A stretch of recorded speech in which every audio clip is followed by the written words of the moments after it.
गसाइगावआव PUBG गेलेनो mobile बायनानै होयैनि थाखाय गावखौ फोजोबनानै लादों सासे फरायसाया।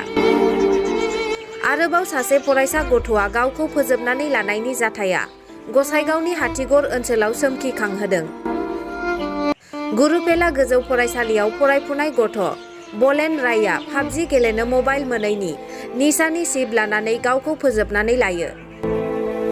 हाथिगर गामिनि थागिबि गोजौ फरायसालिनि फरायसा बलेन रायनि गावखौ फोजोबनानै लानाया हाथिगर ओनसोलनि थांखिफोरखौ सोमोनांहोदों।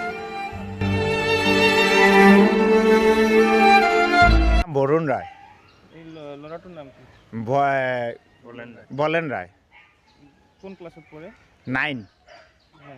কোন স্কুলত পঢ়িছিল? গুৰুফালা হাই স্কুলত। কি কেনেকৈ মৃত্যু হ'ল তাৰ? তাৰ মৃত্যু হওয়াৰ মানে 3G আৰ 5G কিবা গেম থাকে নাকি মোবাইলত, এইটোৰ কাৰণত এনেকা হৈছে। খেলিব বিচাৰিছিল, তাৰ দেউতাই মানা কৰিছে। মানে ৰাতি টোপনি মাৰিব লাগিব না, কিতাপ পঢ়িব লাগে। এইটো মানে কিতাপো পঢ়া নাই, টোপনিও মাৰা নাই। এই 3G আর 5G খেলি থাকিলে তো কিতাপ পঢ়া নহ'ব না। আজিকালি ল'ৰা ছোৱালী এনেকাই হৈ গ'ল না। মোবাইল নিদিয়াৰ কাৰণে তাই ফাঁচি লটকাইছে। কোন ক্লাছত পঢ়ে? 9ত। গুৰুফলা হাই স্কুল। গুৰুফলা হাই স্কুল। গাঁওখনৰ নাম কি? 1 নং হাতীগড়। বৰ্তমান ক'ত আনিছে? বৰ্তমান আৰক্ষী চকীত আনিছোঁ, মই গুৰুফলা আৰক্ষী চকীত।